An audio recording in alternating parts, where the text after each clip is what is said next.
ಇದನ್ನೆಲ್ಲ ಉಪಯೋಗಿಸ್ಕೊಂಡು ಒಂದು ಫ್ರೂಟ್ ಸಲಾಡ್ ಮಾಡಿದ್ರೆ ಹೇಗಿರುತ್ತೆ. ನಾವು ಈಗ ಒಂದೇ ತರ ಫ್ರೂಟ್ ಸಲಾಡ್ ಮಾಡೋದು ಬೇಡ.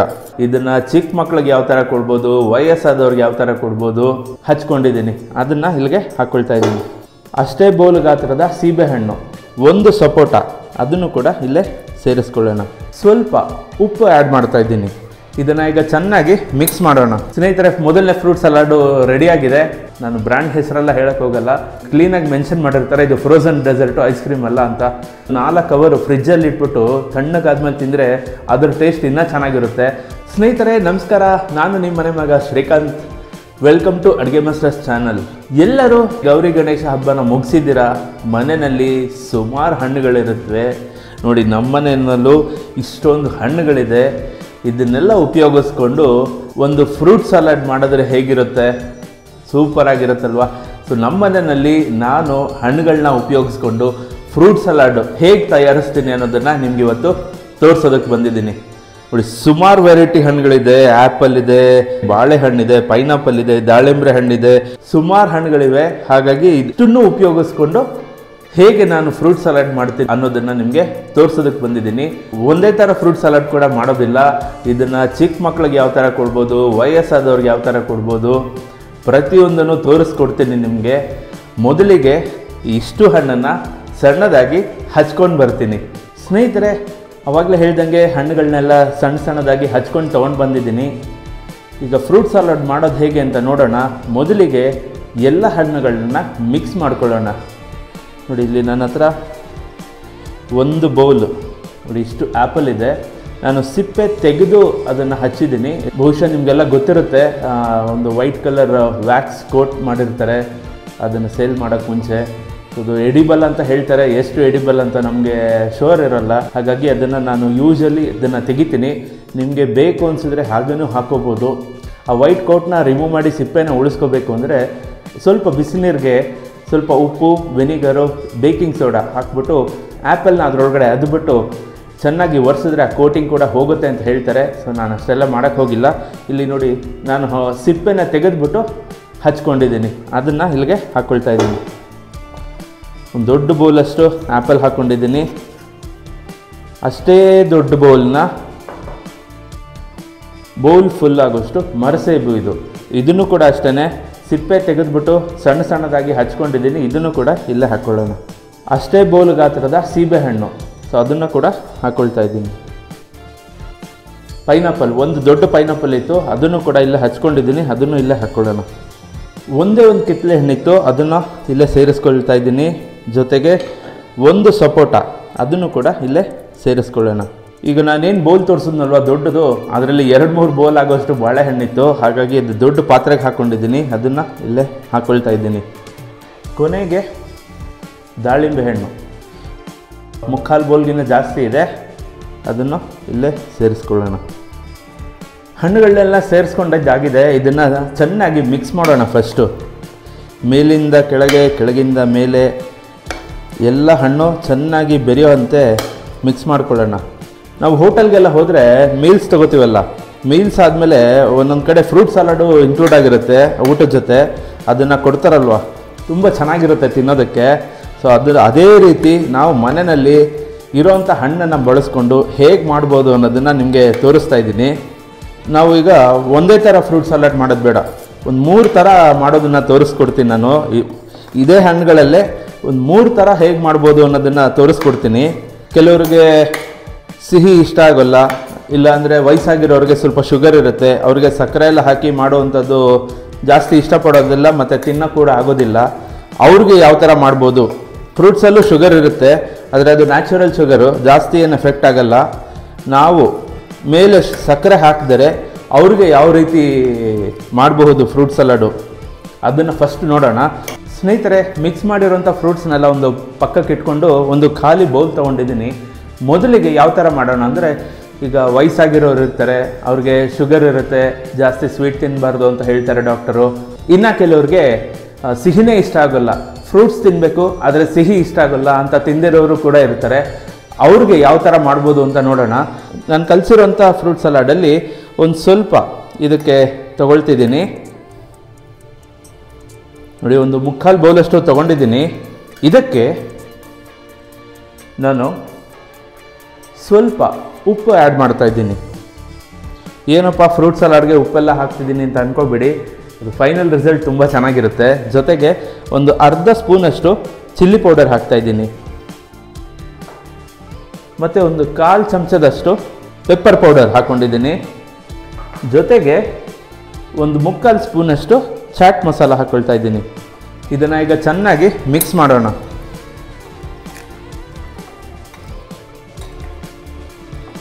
ಬೇಕಾದರೆ ಇದಕ್ಕೆ ಜೇನುತುಪ್ಪ ಕೂಡ ಸೇರಿಸ್ಕೊಂಡು ತಿನ್ಬೋದು, ಅದೊಂಥರ ಚೆನ್ನಾಗಿರುತ್ತೆ. ಇಲ್ಲಾಂದರೆ ಹೀಗೆ ತಿಂದ್ರೂ ತುಂಬ ಚೆನ್ನಾಗಿರುತ್ತೆ.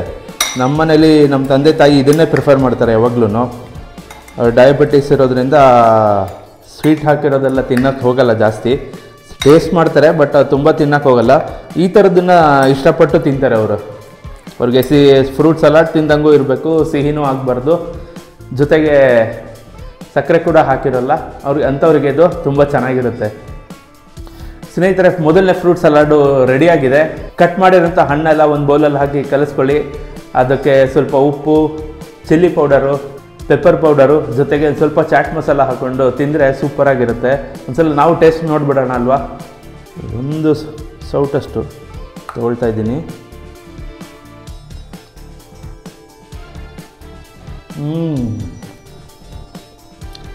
ತುಂಬ ಚೆನ್ನಾಗಿದೆ. ಹಾಕಿರುವಂಥ ಚಾಟ್ ಮಸಾಲದ್ದು ಹುಳಿ, ಜೊತೆಗೆ ಪೆಪ್ಪರ್ ಪೌಡ್ರದ್ದು ಖಾರ, ಚಿಲ್ಲಿ ಪೌಡ್ರದ್ದು ಒಂಚೂರು ಖಾರ ತುಂಬ ಬ್ಯಾಲೆನ್ಸ್ ಮಾಡುತ್ತೆ ಸ್ವೀಟ್ನ. ತುಂಬ ಸಿಹಿ ಅನಿಸಲ್ಲ. ಸಿಹಿ ಇಷ್ಟ ಇಲ್ಲದೆ ಇರೋರು, ಶುಗರ್ ಪೇಷಂಟ್ಸ್ ಆಗಿರೋರು ಈ ಥರ ಫ್ರೂಟ್ ಸಲಾಡ್ ಮಾಡ್ಕೊಂಡು ತಿನ್ನಿ, ತುಂಬ ಇಷ್ಟಪಡ್ತೀರ ನೀವು. ಸ್ನೇಹಿತರೆ, ಫ್ರೂಟ್ ಸಲಾಡ್ ನೋಡೋದ್ರಲ್ಲ ದೊಡ್ಡವ್ರಿಗೆ ವಯಸ್ಸಾದವ್ರಿಗೆ ಹೇಗೆ ಮಾಡೋದು ಅಂತ. ನೆಕ್ಸ್ಟು ನಮ್ಮಂಥವ್ರು ಯಾವ ಥರ ಮಾಡ್ಕೊಂಡು ತಿನ್ಬೋದು, ಹೋಟೆಲ್ ಶೈಲಿಲಿ ಕೊಡ್ತಾರಲ್ಲ ಫ್ರೂಟ್ ಸಲಾಡು, ಹೇಗೆ ಮಾಡ್ಕೋಬೋದು ಅನ್ನೋದನ್ನು ನೋಡೋಣ ಬನ್ನಿ. ಈಗ ಒಂದು ಕೈ ಪಾತ್ರೆ ತೊಗೊಂಡಿದ್ದೀನಿ. ಇದಕ್ಕೆ ನಮ್ಮ ನಂದಿನಿ ಹಾಲು, ಪಿಂಕ್ ಕಲರು ಸಮೃದ್ಧಿ ಅಂತ ಪ್ಯಾಕೆಟ್ ಬರುತ್ತಲ್ವ, ಸೊ ಅದು ಒಂದು ಪ್ಯಾಕೆಟು, ಅರ್ಧ ಲೀಟರ್ ಪ್ಯಾಕೆಟು ಇಲ್ಲಿಗೆ ಹಾಕ್ಕೊಳ್ತಾ ಇದ್ದೀನಿ ನಾನು. ಏನಕ್ಕೆ ಇದು ಅಂದರೆ, ಇದು ಸ್ವೀಟ್ಗೆ ಮತ್ತು ಈ ಥರ ಸಲಾಡ್ಗೆಲ್ಲ ತುಂಬ ಚೆನ್ನಾಗಿರುತ್ತೆ. ಯಾಕಂದರೆ ಇದು ಫ್ಯಾಟ್ ಕಂಟೆಂಟು 6% ಇರುತ್ತೆ ಇದರಲ್ಲಿ. ಸೊ ಗಟ್ಟಿ ಇರೋ ಹಾಲು ಆಗಿರೋದ್ರಿಂದ ಫ್ರೂಟ್ ಸಲಾಡ್ಗಾಗಲಿ ಇಲ್ಲ ಮನೇಲಾದರೂ ಸ್ವೀಟ್ ತಯಾರಿಸೋದಾದರೆ ಈ ಹಾಲನ್ನ ಉಪಯೋಗಿಸಿ, ತುಂಬ ಚೆನ್ನಾಗಿರುತ್ತೆ. ಈಗ ಒಲೆ ಹತ್ತಿಸ್ಕೊಂಡು ಇದನ್ನು ಕಾಯೋಕ್ಕಿಡೋಣ. ಹಾಲು ಸ್ವಲ್ಪ ಕಾಯಲಿ, ಆದರೆ ಇದನ್ನು ಕೆನೆ ಕಟ್ಟೋದಕ್ಕೆ ಬಿಡಬಾರ್ದು. ಸ್ವಲ್ಪ ಮಧ್ಯ ಮಧ್ಯ ಕೂಡಿಸ್ತಾ ಇದ್ದರೆ ಹಾಲು ಕೆನೆನೂ ಕಟ್ಟೋದಿಲ್ಲ, ಆಮೇಲೆ ನಮ್ಗೆ ಹೇಗೆ ಬೇಕೋ ಕನ್ಸಿಸ್ಟೆನ್ಸಿ ಕೂಡ ಚೆನ್ನಾಗಿ ಬರುತ್ತೆ. ಸ್ನೇಹಿತರೆ, ಹಾಲು ಕಾಯೋದಕ್ಕೆ ಶುರುವಾಗಿದೆ. ಈ ಕಾಯ್ತಾ ಇರೋ ಹಾಲಿಗೆ ಒಂದು 3/4 ಕಪ್ಪು ಸಕ್ಕರೆನ ಹಾಕ್ಕೊಳ್ತಾ ಇದ್ದೀನಿ ನಾನು. ಸಕ್ಕರೆನ ಇಲ್ಲೇ ಹಾಕ್ಕೊಂಡ್ಬಿಟ್ರೆ ಹಾಲು ಜೊತೆ ಅದು ಕರಗೋಗುತ್ತೆ. ಸೊ ಹಾಗಾಗಿ ಆಮೇಲೆ ಹಾಕಿ ಮತ್ತೆ ಕೂಡಿಸಿ ಮಾಡೋ ಅನ್ನೋ ಟೆನ್ಷನ್ ಇರೋದಿಲ್ಲ. ಸೊ ಹಾಲ್ಗೆ ಸಕ್ಕರೆ ಹಾಕ್ಕೊಳ್ತಾ ಇದ್ದೀನಿ. ಹಾಲು ಕೆನೆ ಕಟ್ಟೋಂಥ ಹಂತಕ್ಕೆ ಬಂದಿದೆ. ಕೈ ಬಿಡದರೆ ಕೂಡಿಸ್ತಾ ಇದ್ದರೆ ಅದು ಕೆನೆ ಕಟ್ಟೋಲ್ಲ, ಹಾಗೆ ಅದು ಥಿಕ್ಕಾಗುತ್ತೆ. ಜೊತೆಗೆ ನಾನಿಲ್ಲಿ ಒಂದು 3 ಟೇಬಲ್ ಸ್ಪೂನ್ ಆಗುವಷ್ಟು ವೆನಿಲಾ ಕಸ್ಟರ್ಡ್ ಪೌಡರ್ ತೊಗೊಂಡಿದ್ದೀನಿ. ಸೊ ಸಾಮಾನ್ಯವಾಗಿ ಹೋಟೆಲಲ್ಲೆಲ್ಲ ವೆನಿಲಾ ಕಸ್ಟರ್ಡ್ ಪೌಡರ್ನ ಯೂಸ್ ಮಾಡ್ತಾರೆ. ನಿಮಗೆ ಬೇಕಾದರೆ ಬಟರ್ ಸ್ಕಾಚ್ ಸಿಗುತ್ತೆ, ಪಿಸ್ತಾ ಸಿಗುತ್ತೆ, ಯಾವ್ದು ಬೇಕಾದರೂ ತೊಗೋಬೋದು ನೀವು. ನಾನಿಲ್ಲಿ ವೆನಿಲಾ ಕಸ್ಟರ್ಡ್ ಪೌಡರ್ ತೊಗೊಂಡಿದ್ದೀನಿ. ಇದಕ್ಕೆ ಸ್ವಲ್ಪ ಈ ಕಾದಿರೋಂಥ ಹಾಲನ್ನ ಹಾಕ್ಕೊಂಡು ಅದು ಗಂಟಾಗದೇ ಇರೋ ಹಾಗೆ ಮಿಕ್ಸ್ ಮಾಡ್ಕೊಬೇಕು.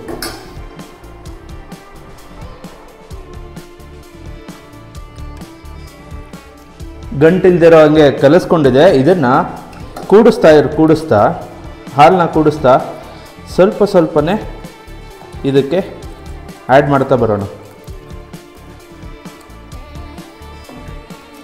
ಇದು ಹಾಕಿದ್ಮೇಲೆ ಒಂದು 5 ನಿಮಿಷಗಳ ಕಾಲ ಚೆನ್ನಾಗಿ ಹಾಲನ್ನ ಕುದಿಸ್ಕೊಳ್ಳಿ. ಸೊ ಕೂಡಿಸ್ತಾನೆ ಕುದಿಸ್ಕೊಳ್ಳಿ. ಹಾಲು ಆವಾಗ ಗಟ್ಟಿ ಆಗುತ್ತೆ. ಗಟ್ಟಿ ಆದಮೇಲೆ ಈ ಹಾಲನ್ನ ತಣ್ಣಗಾಗೋಕ್ಕೆ ಬಿಡಬೇಕು. ಸ್ನೇಹಿತರೆ, ನೋಡ್ಬೋದು ಒಂದು 5 ನಿಮಿಷಗಳ ಕಾಲ ಚೆನ್ನಾಗಿ ಕುದಿಸಿದ್ದೀನಿ. ನೋಡಿ, ಹಾಲು ಹಾಕಿದ್ದು ಎಷ್ಟು ಗಟ್ಟಿಯಾಗೋಗಿದೆ. ಸೊ ಈಗ ಒಲೆ ಆಫ್ ಮಾಡಿಬಿಟ್ಟು ಇದು ಪೂರ್ತಿ ತಣ್ಣಗಾಗೋವರೆಗೂ ಕಾಯೋಣ. ಸ್ನೇಹಿತರೆ, ಒಂದು 5 ನಿಮಿಷ ತಣ್ಣಗಾಗಲಿ ಅಂತ ಬಿಟ್ಟಿದ್ದೆ. ಪೂರ್ತಿ ತಣ್ಣಗೇನಾಗಿಲ್ಲ, ಇನ್ನೂ ಸ್ವಲ್ಪ ಬೆಚ್ಚಗಿದೆ ಅದು. ಸೊ ತೊಂದರೆ ಏನಿಲ್ಲ. ಇವಾಗ ಇದನ್ನು ನಾವು ಇಲ್ಲಿಗೆ ಆ್ಯಡ್ ಮಾಡ್ಕೊಳ್ಳೋಣ.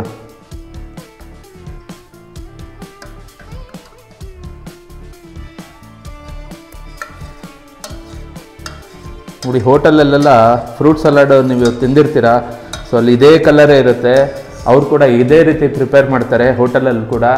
ನಾವು ಮಾಡ್ಕೊಂಡಿದ್ದಂಥ ಕಸ್ಟರ್ಡ್ ಪೌಡರ್ದು ಮಿಕ್ಸ್ ಏನಿದೆ ಅದನ್ನು ಹಣ್ಣುಗಳಿಗೆ ಆ್ಯಡ್ ಮಾಡಾಗಿದೆ. ಇದನ್ನು ಒಂದು ಸಲ ಚೆನ್ನಾಗಿ ಕೂಡಿಸ್ಕೊಳ್ಳೋಣ. ಅದು ಕಸ್ಟರ್ಡ್ ಪೌಡರ್ ಮಿಕ್ಸ್ ಏನಿದೆ ಅಲ್ಲ ಅದು ಎಲ್ಲ ಹಣ್ಣುಗಳಿಗೂ ಬೆರಿಬೇಕದು. ಹೋಟೆಲಲ್ಲೆಲ್ಲ ತಿಂದಿರ್ತೀರ ನೀವೆಲ್ಲ, ಗೊತ್ತಿರುತ್ತೆ. ಸೇಮ್ ಇದೇ ಕಲರೇ ಇರುತ್ತೆ ಅದು ಕೂಡ. ನಿಮಗೆ ಅದೇ ರೀತಿ ಹೇಗೆ ಮಾಡೋದು ಅನ್ನೋದನ್ನು ನಾನು ನಿಮಗೆ ತೋರಿಸ್ಕೊಡ್ತಾ ಇದ್ದೀನಿ. ಇನ್ನು ಹಾಲು ಬೇಕು ಅಂತಂದರೆ ನೀವು ಖಂಡಿತ ಸೇರಿಸ್ಕೋಬೋದು. ನನ್ನ ಪ್ರಕಾರ ಸಾಕು ಇಷ್ಟೇ. ತುಂಬ ಹಾಲು ಆಗಿಬಿಟ್ರು ಅದು ತಿನ್ನೋಕ್ಕೊಂಥರ ಅನಿಸುತ್ತೆ, ಸರಿ ಹೋಗಲ್ಲ. ಕನ್ಸಿಸ್ಟೆನ್ಸಿ ಚೆನ್ನಾಗಿದ್ದರೆ ಸಾಕು, ತುಂಬ ಓವರ್ ಆಗಿಲ್ಲ ಇರೋವಂಥ ಅವಶ್ಯಕತೆ ಏನಿಲ್ಲ. ಸ್ನೇಹಿತರೆ, ಚೆನ್ನಾಗಿ ಮಿಕ್ಸ್ ಮಾಡಿದ್ದಾಗಿದೆ. ಇದಕ್ಕೆ ಇನ್ನೊಂದು ಇಂಗ್ರೀಡಿಯೆಂಟ್ ಆ್ಯಡ್ ಮಾಡಬೇಕು. ಹೋಟೆಲಲ್ಲೆಲ್ಲ ತಿನ್ನುವಾಗ ನಿಮಗೆ ರಿಚ್ ಕ್ರೀಮಿ ಟೆಕ್ಸ್ಚರ್ ಒಂದು ಸಿಗುತ್ತೆ ಗೊತ್ತಾ?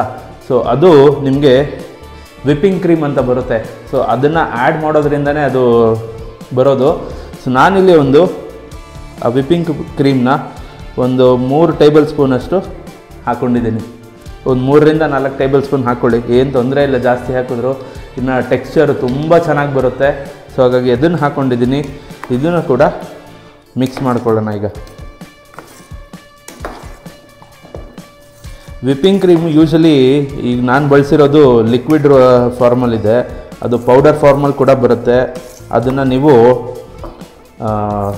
ಬೀಟ್ ಮಾಡೋದು ಅಂತ ಹೇಳ್ತಾರೆ ಇಂಗ್ಲೀಷಲ್ಲಿ. ಕನ್ನಡದಲ್ಲಿ ಚೆನ್ನಾಗಿ ಕೂಡಿಸ್ಬೇಕು. ಒಂದು ಅರ್ಧ ಮುಕ್ಕಾಲು ಗಂಟೆ ಚೆನ್ನಾಗಿ ಫಾಸ್ಟಾಗಿ ಕೂಡಿಸ್ತಾ ಇದ್ದರೆ ಅದು ಗಟ್ಟಿಯಾಗುತ್ತದು. ಇದು ಸಾಮಾನ್ಯವಾಗಿ ಕೇಕೆಲ್ಲ ತಿನ್ನುವಾಗ ಮಧ್ಯದಲ್ಲಿ ವೈಟ್ ಕಲರ್ ಕ್ರೀಮ್ ಸಿಗುತ್ತಲ್ಲ, ಸೊ ಅದು ವಿಪ್ಪಿಂಗ್ ಕ್ರೀಮ್ ಅಂತ ಹೇಳ್ತಾರೆ. ಸೊ ಅದನ್ನು ಆ್ಯಡ್ ಮಾಡಿರ್ತಾರೆ ನೋಡಿ. ಇದನ್ನು ನಮ್ಮಂಥವ್ರು ನಿಮ್ಮಂಥವರೆಲ್ಲ ಆರಾಮಾಗಿ ಕೂತ್ಕೊಂಡು ತಿನ್ಬೋದು, ಯಾರು ಬೇಕಾದರೂ ತಿನ್ಬೋದು. ಸ್ವಲ್ಪ ಸಕ್ಕರೆ ಹಾಕಿದೆ ಅನ್ನೋದು ಬಿಟ್ಟರೆ ಇದು ಕೂಡ ತುಂಬ ಹೆಲ್ತಿನೇ. ಸೊ ಸಕ್ಕರೆ ಬೇಡ ಅಂತ ಹೇಳೋರು ಮೊದಲು ಅವಾಗಲೇ ತೋರಿಸಿದ್ನಲ್ಲ ಆ ಥರ ಮಾಡ್ಕೊಂಡು ತಿನ್ನಿ. ಸಾಮಾನ್ಯವಾಗಿ ಮಕ್ಕಳು ಫ್ರೂಟ್ಸ್ ತಿನ್ನೋದಕ್ಕೆ ಇಲ್ಲ ಹಣ್ಣುಗಳು ತಿನ್ನೋದಕ್ಕೆ ಇಷ್ಟಪಡೋದಿಲ್ಲ. ಅವರಿಗೆ ತಕ್ಕಂತೆ ನಾವು ಸ್ವಲ್ಪ ಇದನ್ನು ಮಾಡಿಫೈ ಮಾಡಿದ್ರೆ ಆ ಮಕ್ಕಳು ಕೂಡ ಇಷ್ಟಪಟ್ಟು ತಿಂತಾರೆ. ಸೊ ಅವ್ರಿಗೆ ಏನು ಮಾಡ್ಬೋದು ನೋಡಿ, ಇಲ್ಲಿ ಒಂದು ಚಿಕ್ಕ ಕಪ್ ಆಗೋಷ್ಟು ಟೂಟಿ ಫ್ರೂಟಿ ಕಲರ್ದು, ಇಲ್ಲಿ ರೆಡ್ ಇದೆ, ಆರೆಂಜ್ ಇದೆ, ಗ್ರೀನ್ ಇದೆ. ಸೊ ಇದನ್ನು ಇದಕ್ಕೆ ಆ್ಯಡ್ ಮಾಡ್ಕೊಳ್ಳೋಣ. ಸಾಮಾನ್ಯವಾಗಿ ಹೋಟೆಲ್ಗಳಲ್ಲೂ ಹಾಕಿರ್ತಾರೆ ಇದನ್ನು. ಜೊತೆಗೆ ಒಂದು ಸ್ವಲ್ಪ ಚೆರಿ ಇದನ್ನು ಕೂಡ ಇಲ್ಲೇ ಹಾಕ್ಕೊಳ್ಳೋಣ. ಯೂಶಲಿ ಹೋಟೆಲಲ್ಲೆಲ್ಲ ಅರ್ಧ ಕಟ್ ಮಾಡಿ ಹಾಕಿರ್ತಾರೆ, ನಾನು ಹಾಗೆ ಹಾಕಿದ್ದೀನಿ ಪರವಾಗಿಲ್ಲ ಅಂತ. ಸೊ ಮನೆಗಳಲ್ಲಿ ಮಾಡ್ಕೊಳ್ಳುವಾಗ ಕಟ್ ಮಾಡಿ ಹಾಕ್ಕೊಳ್ಳುವಂಥದ್ದು ಏನು ಬೇಕಾಗಿಲ್ಲ, ಹಾಗೆ ಹಾಕ್ಕೊಳ್ಳಿ. ಮಕ್ಕಳು ಕೂಡ ಎಂಜಾಯ್ ಮಾಡ್ತಾರೆ ತಿನ್ನುವಾಗ. ಸ್ನೇಹಿತರೆ, ಚೆನ್ನಾಗಿ ಮಿಕ್ಸ್ ಮಾಡಿದ್ದಾಗಿದೆ. ಇದನ್ನು ಹೀಗೆ ಕೂಡ ತಿನ್ಬೋದು, ಇಲ್ಲ ಇನ್ನೂ ಎಲಿವೇಟ್ ಮಾಡ್ಬೋದು ಇದನ್ನು ಅಂತಂದರೆ ಇದಕ್ಕೆ ಐಸ್ ಕ್ರೀಮ್ ಕೂಡ ಆ್ಯಡ್ ಮಾಡ್ಬೋದು. ನಾನಿಲ್ಲಿ ಐಸ್ ಕ್ರೀಮ್ನ ಆ್ಯಡ್ ಮಾಡ್ಕೊಳ್ತಾ ಇದ್ದೀನಿ ನೋಡಿ. ಒಂದು ಎಷ್ಟು ಬೇಕಾದರೂ ಹಾಕ್ಕೋಬೋದು, ಅಷ್ಟೇ ಹಾಕ್ಕೋಬೇಕು ಇಷ್ಟೇ ಹಾಕ್ಕೋಬೇಕಂತ ಏನಿಲ್ಲ. ಇದು ಕಂಪ್ಲೀಟ್ಲಿ ಆಪ್ಷನಲ್ಲು, ಹೀಗೆ ಕೂಡ ತಿನ್ಬೋದು. ಬಟ್ ಐಸ್ ಕ್ರೀಮ್ ಹಾಕ್ಕೊಂಡು ತಿಂದರೆ ಅದು ಒಂಥರ ಇನ್ನೂ ಟೆಕ್ಸ್ಚರ್ ತುಂಬ ಚೆನ್ನಾಗಿ ಬರುತ್ತೆ. ಹಾಗಾಗಿ ನಾನು ಐಸ್ ಕ್ರೀಮ್ನ ಆ್ಯಡ್ ಮಾಡಿದ್ದೀನಿ. ಒಂದು 3 ಸ್ಕೂಪ್ ಅಷ್ಟು ಐಸ್ ಕ್ರೀಮ್ ಆ್ಯಡ್ ಮಾಡಿದ್ದೀನಿ. ಇದನ್ನು ಕೂಡ ಚೆನ್ನಾಗಿ ಮಿಕ್ಸ್ ಮಾಡ್ಕೊಳ್ಳೋಣ. ಒಳ್ಳೆ ಬ್ರ್ಯಾಂಡ್ ಐಸ್ ಕ್ರೀಮ್ನೇ ತೊಗೊಳ್ಳಿ ಯಾವಾಗಲೂ.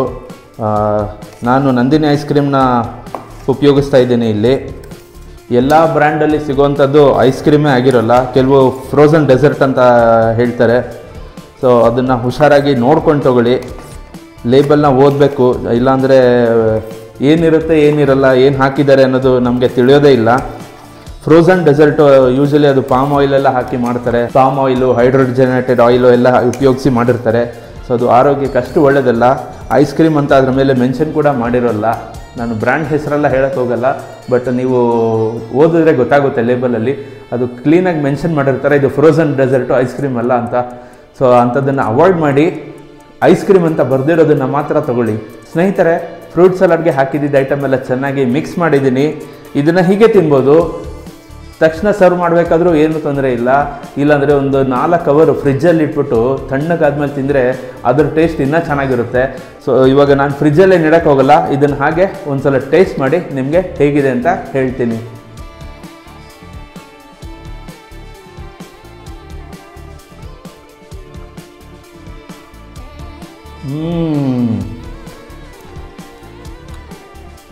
ಅದ್ಭುತವಾಗಿದೆ. ನಾವು ಹಾಕಿರೋಂಥ ಕಸ್ಟರ್ಡ್ ಪೌಡ್ರದ್ದು ವೆನಿಲಾ ಫ್ಲೇವರು ಮೈಲ್ಡಾಗಿ ಸಿಗುತ್ತೆ. ಜೊತೆಗೆ ವೆನಿಲಾ ಐಸ್ ಕ್ರೀಮ್ ಕೂಡ ಆ್ಯಡ್ ಮಾಡಿದ್ದೀವಿ, ಜೊತೆಗೆ ವಿಪ್ಪಿಂಗ್ ಕ್ರೀಮ್ ಕೂಡ ಆ್ಯಡ್ ಮಾಡಿದ್ದೀವಿ. ಅದರದ್ದು ಟೆಕ್ಸ್ಚರ್ ಮಾತ್ರ ಸೂಪರಾಗಿ ಸಿಗ್ತಾಯಿದೆ ಬಾಯಿಗೆ. ಸೊ ನೀವೊಂದ್ಸಲ ಮನೆಯಲ್ಲಿ ಟ್ರೈ ಮಾಡಿ, ಇದೇ ಥರ ಮಾಡಿ ಹೋಟೆಲ್ ಶೈಲಿ ಹೆಂಗೆ ಕೊಡ್ತಾರಲ್ಲ ಅದೇ ಥರ ಬರುತ್ತೆ ಅಂತ ಹೇಳ್ತಾ ಈ ವಿಡಿಯೋನ ಇಲ್ಲೇ ಮುಗಿಸ್ತಾ ಇದ್ದೀನಿ. ಮುಂದಿನ ವಿಡಿಯೋದಲ್ಲಿ ಮತ್ತೆ ಸಿಗ್ತೀನಿ. ಅಲ್ಲಿವರೆಗೂ ನಮಸ್ಕಾರ.